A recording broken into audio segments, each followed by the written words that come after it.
dit Simon-Pierre, Seigneur, Seigneur, à qui à irions-nous? qui irions-nous? Tu as les paroles de la vie Tu as- éternelle. Tu as Les paroles Tu de as la vie les éternelle. paroles de la vie éternelle. Amen. Frères et sœurs, à qui irions-nous? La Bible dit dans Actes 4:12 qu'il n'y a pas un autre nom qui soit donné aux hommes par lequel des changements peuvent arriver dans ta vie, par lequel nous sommes sauvés. À qui irions-nous? Toi seul as les paroles de la vie. Qu'est-ce que Simon-Pierre est en train de révéler? Il est en train de nous révéler que la raison pour laquelle nous ne pouvons pas aller ailleurs s'appelle la parole. Dis à ton frère, la parole. C'est parce qu'il a la parole que nous ne pouvons pas aller ailleurs. Alors question, par quoi Dieu le Père nous attire-t-il? Puisque personne ne peut venir si le Père ne l'attire. Ce par quoi le Père attire, ce par quoi le Père donne la vie, c'est sa parole. Dis à ton frère la parole. Paul dit en Romains le chapitre 1er, le verset 16. Je n'ai pas honte de la parole. Elle est la puissance dont Dieu se sert. C'est quoi la parole? C'est quoi la parole? Je veux entendre la puissance. C'est quoi la parole? La puissance. Paul ne dit pas, elle est une puissance. Il dit, elle est la puissance. Paul ne dit pas, elle est une puissance. Parce que si la parole est une puissance, ça veut dire qu'elle est une puissance au milieu de nombreuses puissances. Mais le là est un là exclusif. Quand la parole est là, il n'y a plus d'autorité ailleurs. Est-ce que quelqu'un peut dire Amen? Amen. Oh, la parole est en route pour venir jusqu'à toi. Amen. Elle est la puissance. La Bible dit que tout pouvoir appartient à Dieu. Vrai ou pas vrai? Vrai. La même Bible dit, relis-nous ce verset. Romains 1, à partir du verset 16. Car je n'ai pas honte de l'évangile. je n'ai pas honte de la parole. Il est puissance de Dieu. C'est la puissance dont Dieu se sert pour le salut de pour quiconque. le salut de quiconque. Frères et sœurs, suivez-moi très bien. Dieu a-t-il besoin de quelque chose? La Bible dit, rien de ce qui est ne fut fait sans sa parole. Dieu n'a besoin que d'une seule chose. De quoi a-t-il besoin? De quoi a-t-il besoin? De quoi a-t-il besoin? De quoi a-t-il besoin? De quoi a-t-il besoin? De quoi a-t-il besoin?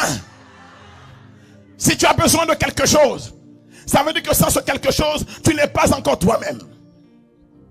Paix et joie. La parole de Dieu, ce n'est pas quelque chose.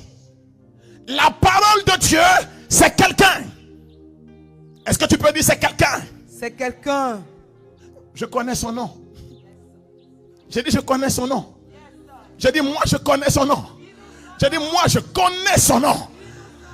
La parole de Dieu, c'est celui dont la Bible dit Dieu lui a donné le nom qui est au-dessus de tout nom, afin qu'au nom puissant de Jésus, là-haut dans le ciel, ici-bas sur la terre, dans les profondeurs des affaires, ton genou fléchit. La parole de Dieu est quelqu'un, c'est Dieu lui-même. Dieu est dans sa parole. Et sa parole porte sa puissance. Dis à ton frère, tu as besoin de sa parole. Si Dieu a besoin de sa parole, nous, image et ressemblance de Dieu, nous avons aussi besoin de sa parole. Pierre dit, tu as les paroles de la vie. Est-ce que quelqu'un me suit? Jean dit, en Jean 14, le verset 15 et suivant, si vous demeurez en moi et si mes paroles demeurent en vous, demandez tout ce que vous voulez. Demandez tout ce que vous voulez. Qu'est-ce que tu veux, mon frère? Qu'est-ce que tu veux, ma soeur? Il dit, si vous demeurez en moi, si mes paroles demeurent en vous. Alléluia. Il n'a pas dit, si vous suivez Mambo. Il n'a pas dit, si quelqu'un vous impose les mains. Tu veux obtenir quelque chose? Tu as frappé à la porte depuis et ne s'ouvrait pas pour toi. J'ai une bonne nouvelle pour toi ce matin.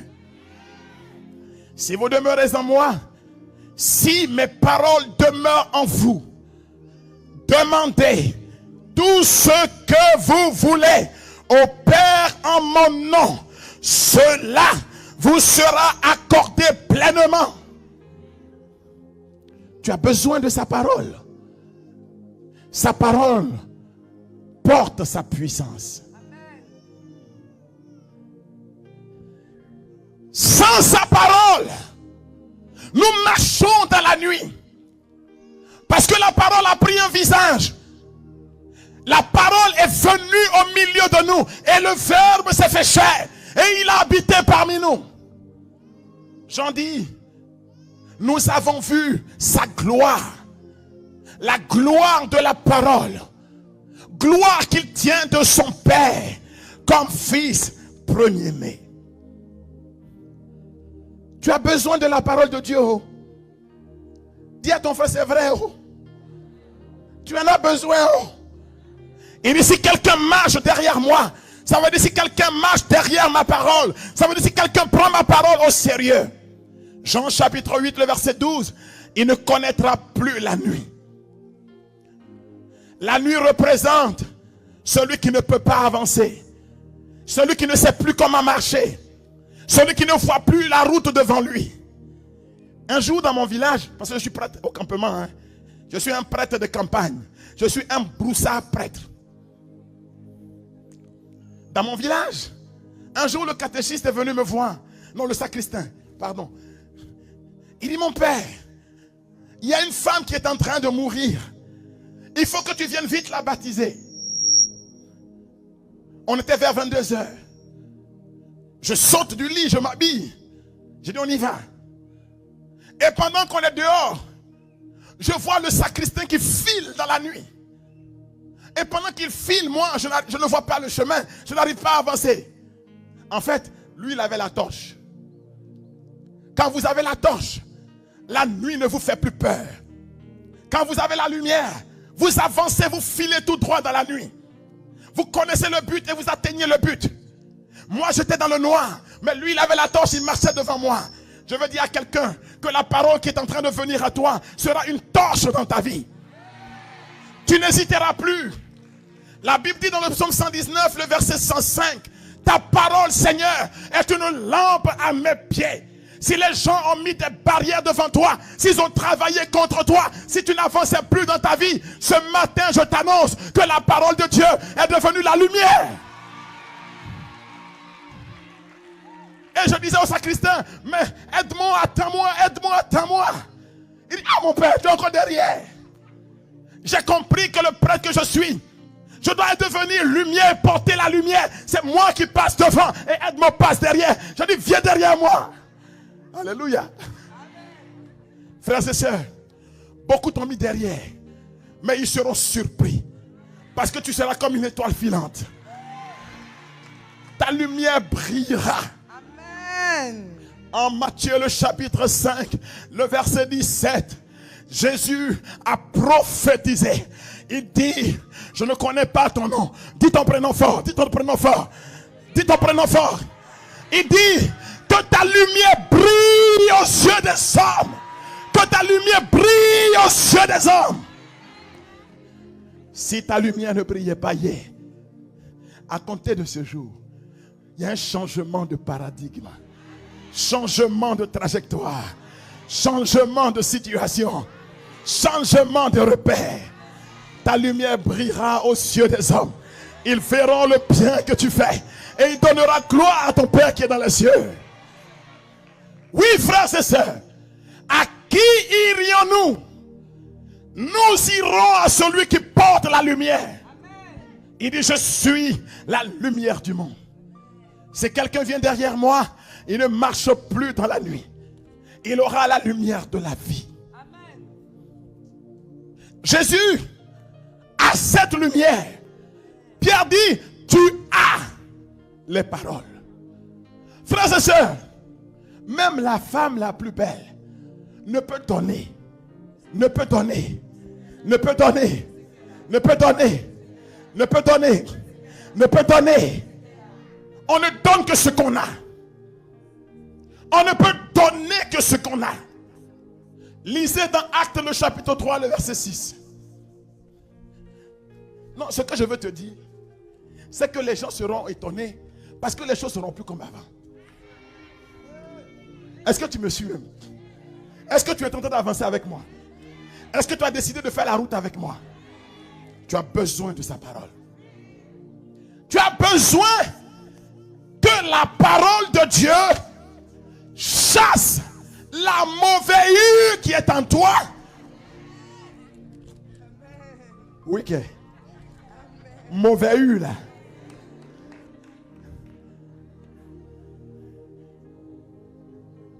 La parole de Dieu, c'est comme du sel. La parole de Dieu, c'est comme du sel. Quand elle tombe dans ta vie, tu prends un nouveau coup. Amen. Donc la mauvaise qui est en toi est transfigurée en lumière dans ta vie. Amen. Ceux qui t'ont regardé, qui ont dit, qu'est-ce qui peut sortir de bon? Faut sourire. Qu'est-ce qui peut sortir de bon? Si quelqu'un est en Christ, les choses anciennes sont passées. Dis à ton frère, si je vis, ce n'est plus moi, mais Christ en moi maintenant. Amen. Galates 19. Dieu ne prend pas ce qui est bon. Sinon il ne serait pas Dieu. Mais il te prend dans ta mauvaise. C'est ça. Il va laver. Il va repasser. Il va nettoyer. Il va astiquer. Il va cirer. Quand tu sors, ça devient, tu es atteint de la mrémrahure.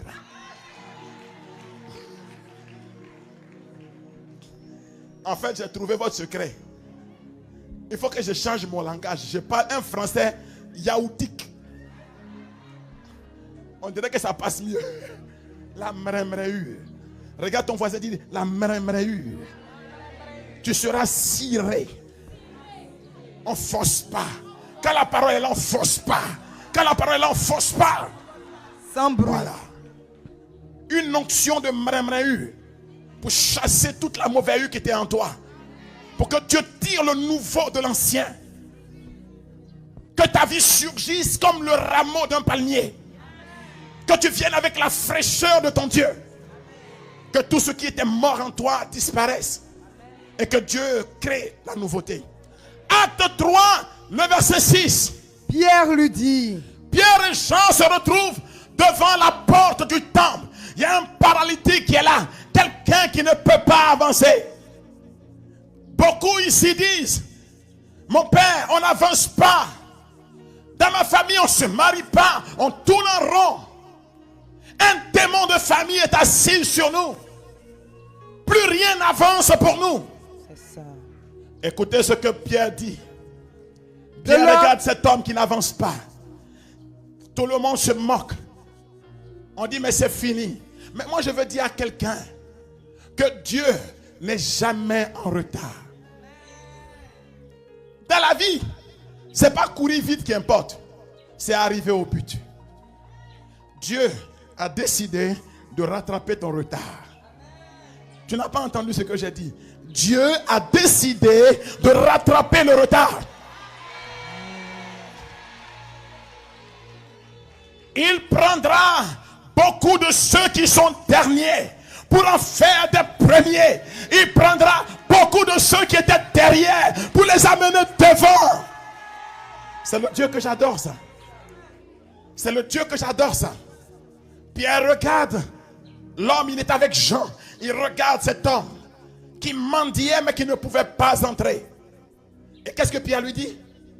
Pierre lui dit, Pierre lui dit, de l'or ou de l'argent, de l'or, de l'argent, je n'en ai pas. moi je n'en ai pas.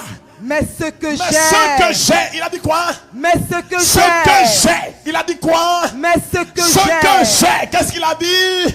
je Ce te le que j'ai, je donne. te le donne. On ne donne que ce qu'on a. Et qu'est-ce que Pierre a?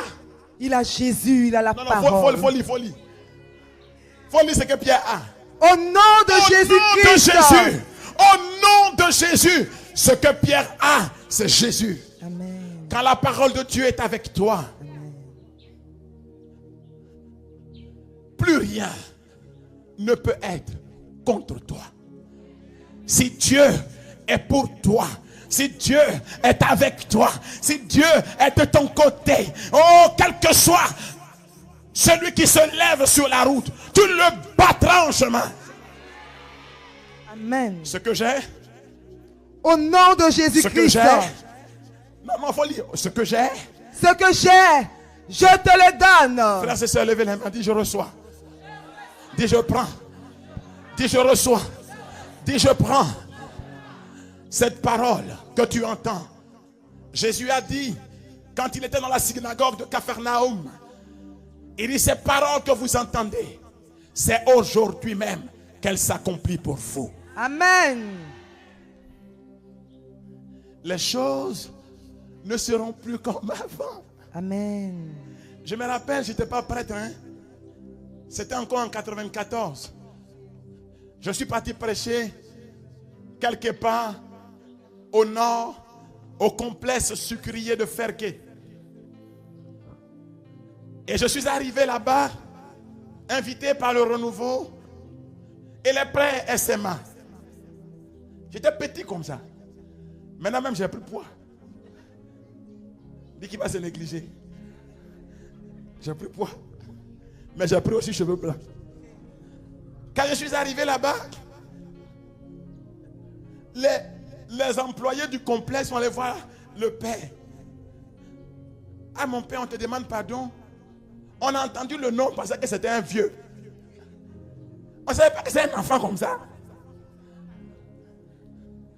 Mais Dieu ne prend pas ce qui est quelque chose. Il prend ce qui est fléqué. Il dit, vous êtes des vases de terre pour que l'on voit bien que ce n'est pas vous, mais moi en vous. Si Dieu prend quelqu'un, c'est que ce n'est pas Dieu qui l'a pris. Mais il prend ce qui est tellement fragile parce que sa gloire, il ne veut pas qu'elle soit volée. Et là-bas, j'ai prêché sur la puissance de la croix. Et ce jour-là, j'ai dit aux chrétiens de porter des croix. Quand je suis arrivé tout à l'heure, le curé m'a dit, ouais, ta croix. Parce qu'il me connaissait avec la croix. J'ai dit de porter la croix. Et tout le monde a payé une croix. Et le curé, le père missionnaire, a béni les croix. Un des employés a couru pour aller saluer un de ses amis. Il avait un rendez-vous. Donc à la pause, il est allé à son rendez-vous. Le rendez-vous était avec un peul. Il y avait un peul là-bas à Ferquet. Ce peul, tout le monde avait peur de lui. Il avait des bagbadjis puissants. Laissez la parole faire son travail, hein, je vous en prie. C'est Dieu qui fait son travail. Et tout le monde le craignait. Il faisait la loi dans cette ville. Quand le monsieur est rentré dans sa maison avec sa croix, ce peuple a commencé à crier: sors, sors de ma maison, sors de ma maison. Il avait un gros canarien fétiche à l'entrée de sa maison. Il dit que quand le gars est rentré avec la croix, son fétiche s'est gâté immédiatement.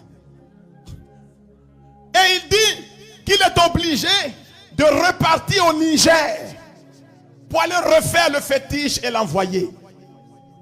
Et il a chassé son ami. Donc le monsieur était tellement effrayé, il vient me voir à 14 h.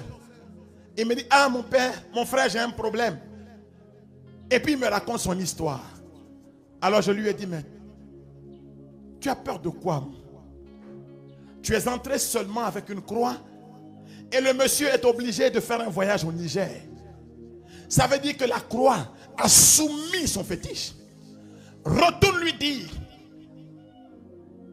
que si son fétiche est gâté à cause de la croix, c'est parce que lui-même, il a besoin de revêtir la croix. La Bible dit que le nom de Dieu a été invoqué sur nous et que ton front a été marqué de sa croix.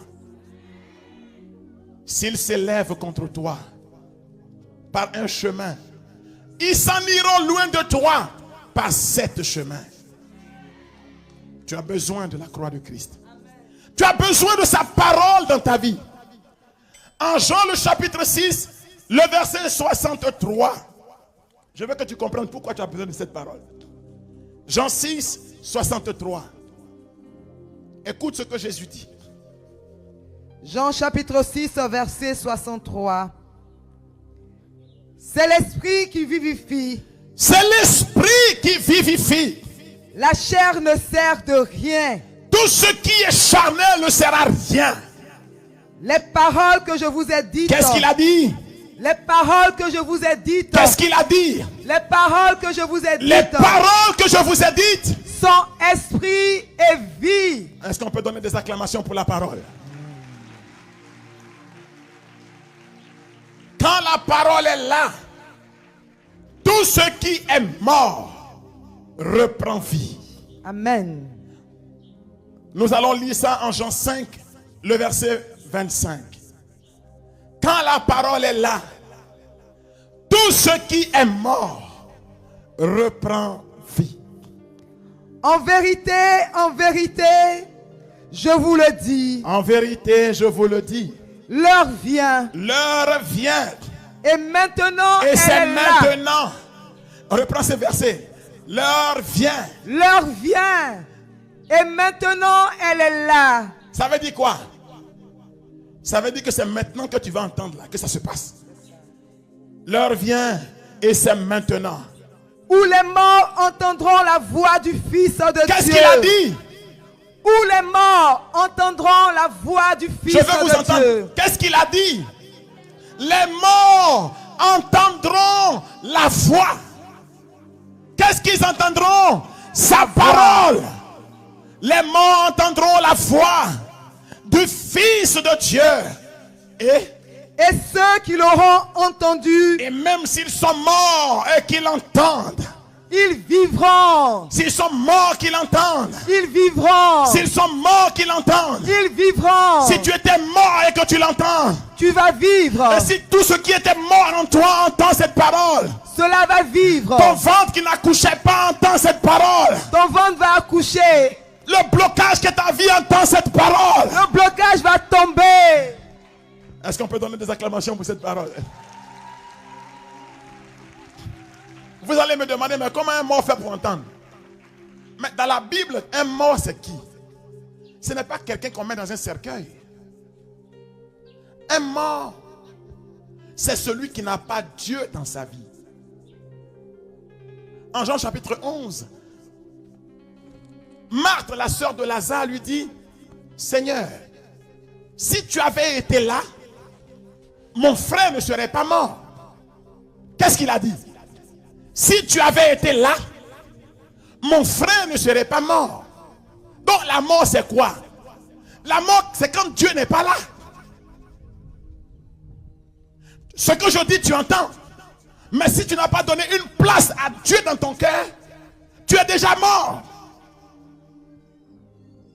Si la mauvaise a pris la place en toi, tu es mort.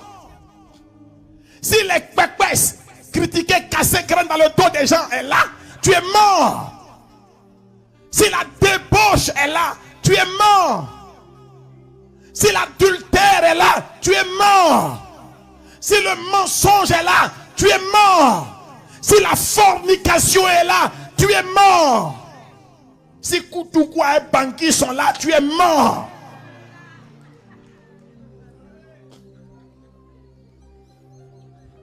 Regarde ton frère. Dis, tu es mort. Seigneur, si tu avais été là, mon frère ne serait pas mort. À qui irions-nous? Toi seul as les paroles de la vie. Frères et sœurs, la vie d'un homme est dans son cœur. Dis à ton frère, la vie d'un homme est dans son cœur. Si tu as bon cœur, rien ne peut t'arrêter. Dans le psaume 112, le verset 5, la Bible dit, un homme bon, l'homme de bien, on le reconnaît parce qu'il a pitié et il pardonne. Les jeunes femmes qui sont ici là, tous les célibataires qui attendent de se marier, levez la main, voir. Vous êtes beaucoup. Oh? J'espère qu'il n'y a pas de petites filles de 15 ans, 14 ans dedans. Hein? Parce que vous les petites là, attendez, on va régler le problème des grands soeurs d'abord. Vous aimez lutter là. Vous qui n'êtes pas encore mariés, bénédiction pour vous. Vous avez plus de chance que celles qui sont mariées. Parce que vous allez entendre ce que elles n'ont pas entendu, puis elles sont parties. Avant de prendre garçon, il y a deux choses que tu dois regarder dans sa vie. Dis deux.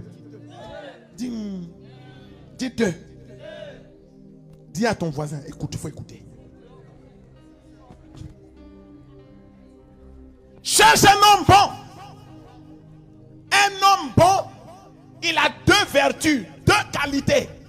Si tu as trouvé ça, même s'il est filé comme Boubou, il est joli quand même. Regardez les garçons, ils sont incités comme ça. Est-ce que c'est la faute de la fille là si tu n'es pas joli?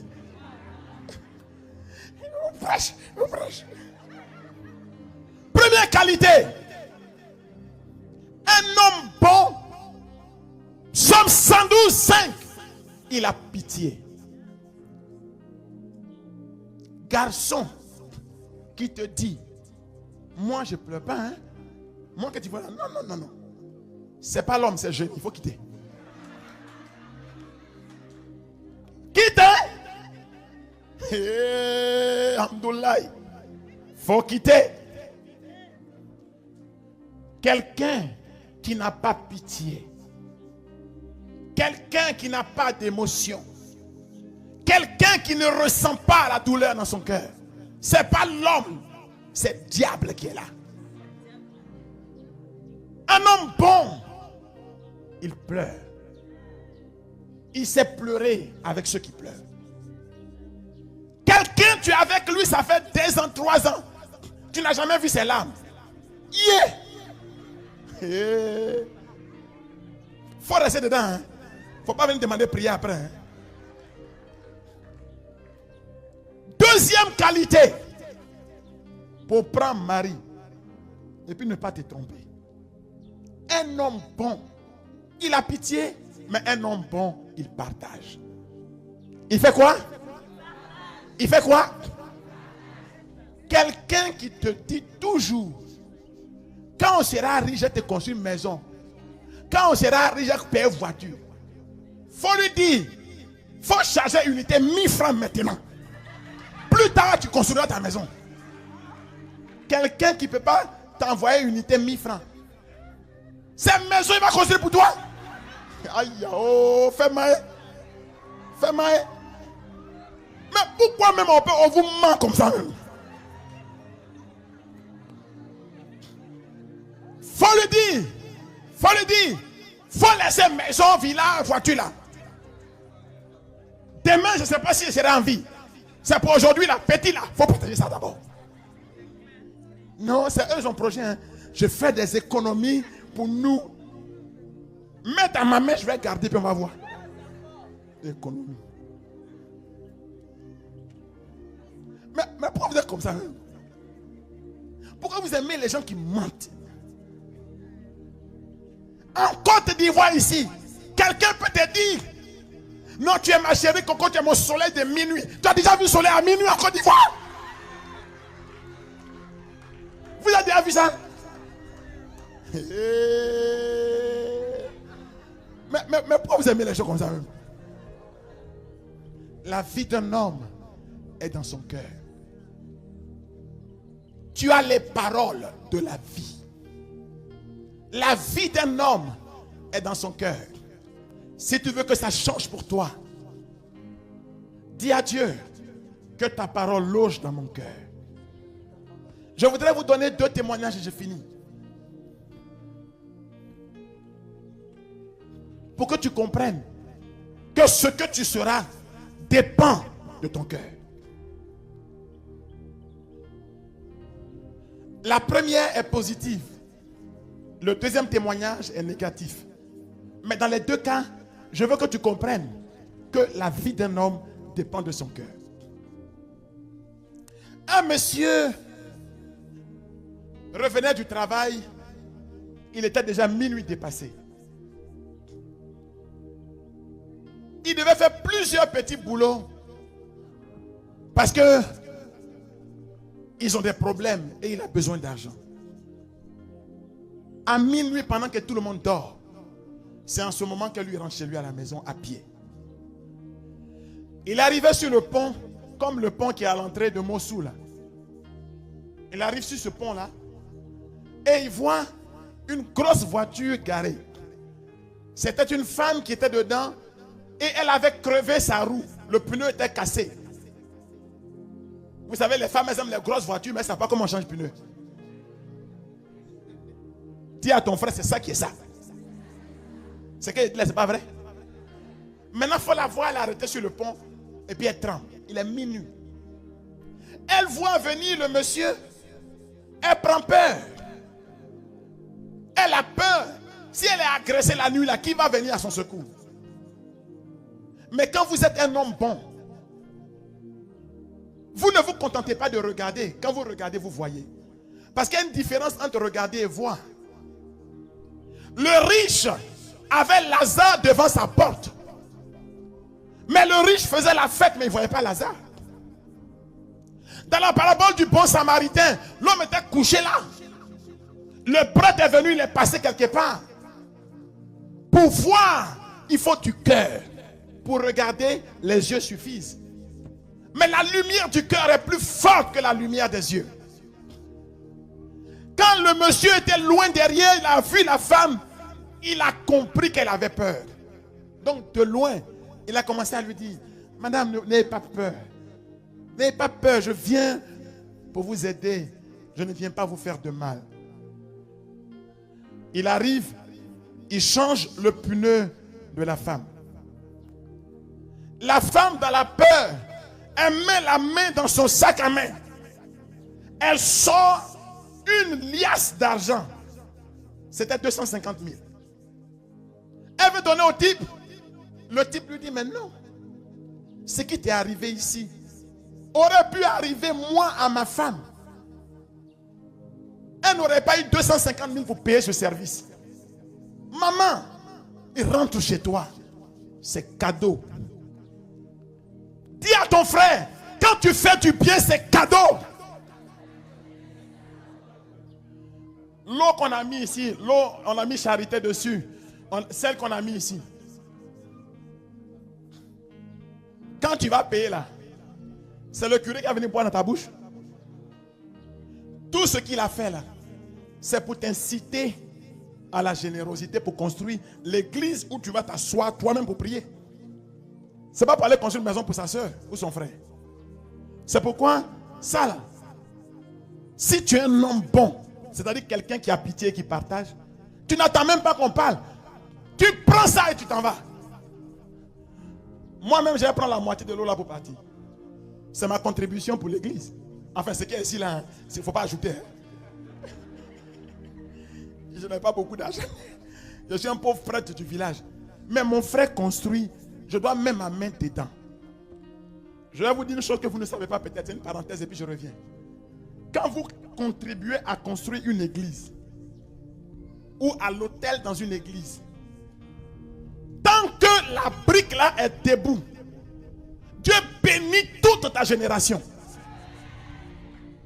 Si je suis prêtre, c'est parce que mon père Antoine a pris sa main pour aller construire Saint-Joseph, époux d'Aboboka. Et Dieu se... Le monsieur dit à sa femme, chérie Coco, moi-même je viens de rentrer, je t'attendais. Sa femme lui dit, en pleurs, j'ai une bonne nouvelle à t'annoncer. Dieu nous a délivrés. Ce soir-là, au maquis là-bas, une femme est venue. Voilà ce qu'elle m'a donné, 250 000. On peut aller faire la césarienne là maintenant. Le monsieur qui a changé pneu là, il avait besoin de 250 000 pour que sa femme fasse césarienne. Il a dit à la femme, je ne prends pas. Moi j'ai arrangé ton pneu cadeau. L'argent là, c'est ça qu'on est parti donner à sa femme dans le maquis, parce que c'était sa femme qui servait au maquis là-bas. Il faut dire à ton frère, ce qui est pour toi, c'est pour toi. Il faut lui dire, le bonheur que tu cherches là, ça dépend de toi. La vie d'un homme est dans son cœur. Tu n'as pas besoin d'être un marmailleur pour que Dieu te donne quelque chose. Tu n'as pas besoin d'être un voyou pour que Dieu te donne quelque chose. Tu n'as pas besoin de mentir aux gens pour que Dieu te donne quelque chose. Si ce n'est pas Dieu qui t'a donné, tu ne vas jamais tirer profit de ça. Mais quand Dieu est prêt pour toi, on ne force pas. Tu as entendu? Lui, il a fait son service cadeau. Mais Dieu avait fait un arrangement pour que l'argent rentre dans sa maison. Parce que Dieu avait vu son cœur. Ce que Dieu regarde là, c'est ton cœur. C'est à cause de ton cœur que Dieu ne t'a pas encore donné le mariage. Ce n'est pas à cause d'un sorcier. Est-ce que Dieu est bête?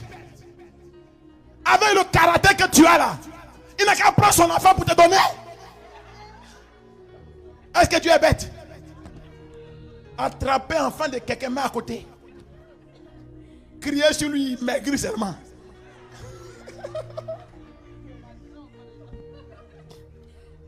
Toi aussi, c'est à cause de ta mauvaise que tu n'avances pas dans ton travail. Dieu est bête. Petit argent, il te donne là. C'est les nénettes du quartier qui mangent. Et puis la bonne, ta femme là, c'est ta bonne, elle va laver tes habits. Puis les foutus.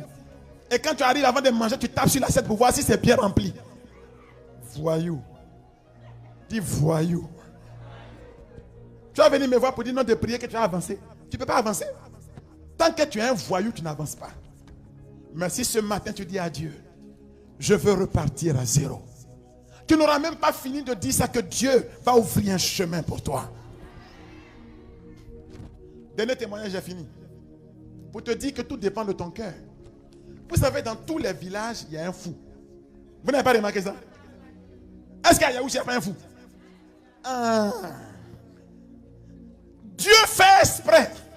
Dans tous les villages, il met un fou. Mais le fou qui est dans le village là, Dieu le met là pour voir ce que vous avez dans votre cœur. Est-ce que vous êtes des gens qui sont bons ou vous êtes des mauvaises personnes? C'est pour ça que Dieu met le fou. Il y a un village là, leur fou là. Du matin au soir, il a une seule parole à la bouche. il sort matin, il dit, si tu fais du bien, c'est pour toi. Si tu fais du mal, on reprend. Matin, quand il s'élève, dès qu'il sort, si tu fais du bien, si tu fais du mal, il va dire ça jusqu'à la nuit. Et dans le village, les fous là, ils ont une route qu'ils aiment bien.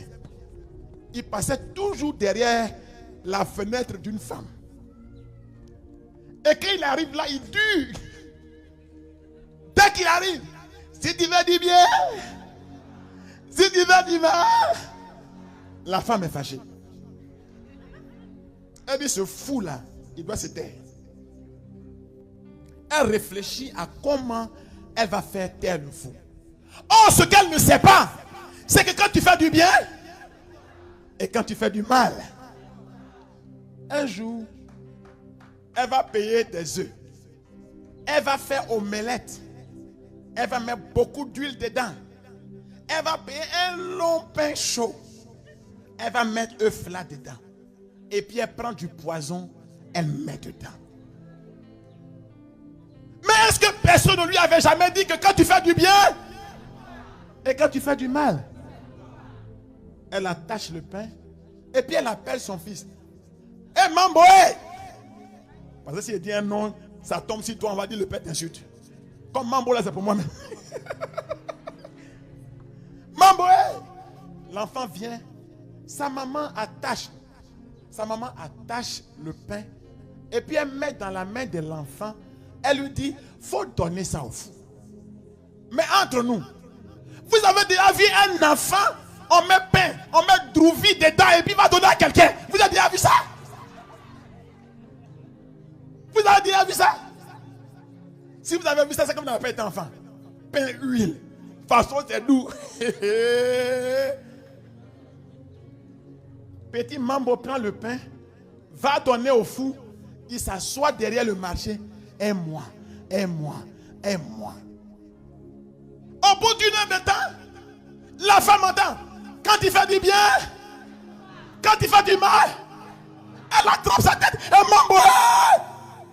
Parce qu'à l'heure comme ça, s'il avait mangé le pain, il devait se taire. Pourquoi il dit encore? Elle sort. Voici Mambo. Les yeux sont de nous gros sortis comme ça, en train de souffrir. Mon ventre, le petit est mort. Quand le petit est mort, bizarrement, le fou a disparu. On n'entendait plus dans le village. Quand tu fais du bien, quand tu fais du mal, le fou a disparu. Le jour de l'enterrement, on prend le petit Mambo, on va au cimetière. Dès qu'on l'enterre, on met le corps dans le trou. Voilà le fou qui sort dans la brousse là. Quand il fait du bien, quand il fait du mal, quand il fait du bien.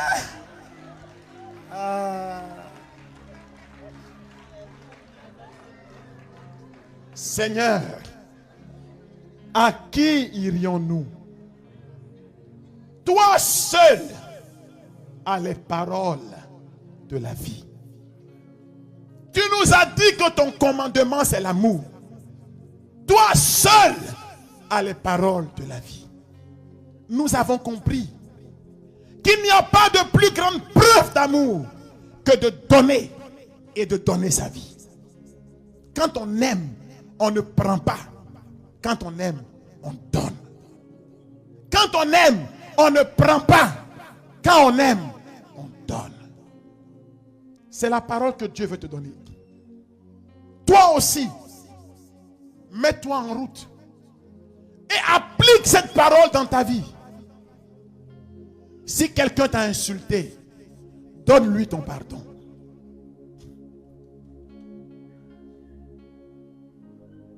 Si quelqu'un te veut du mal, donne-lui ton amitié. Fais ce que Dieu te dit. Il a dit lui-même. Alors, quand ça sera la nuit pour toi, pour lui, ce sera comme un soleil de midi. Ce que toi tu appelles, ça ne va pas. Les autres, ils vont dire, je cherche ça pour être mon bonheur. Parce que ce que Dieu va faire pour toi va étonner tout le monde. La nuit de ton chemin, c'est-à-dire que toi quand tu dis que ça ne va pas là, c'est comme soleil de midi pour les autres. Si la porte est fermée devant toi, Dieu ouvrira une fenêtre dans le toit, mais tu vas entrer. Là où il n'y a plus de voie pour les autres, chez toi, il y aura toujours un chemin qui s'ouvre. Garde cette parole dans ton cœur. Et plus rien ne sera comme avant. Les gens donneront ce témoignage aujourd'hui, demain et pour les siècles des siècles.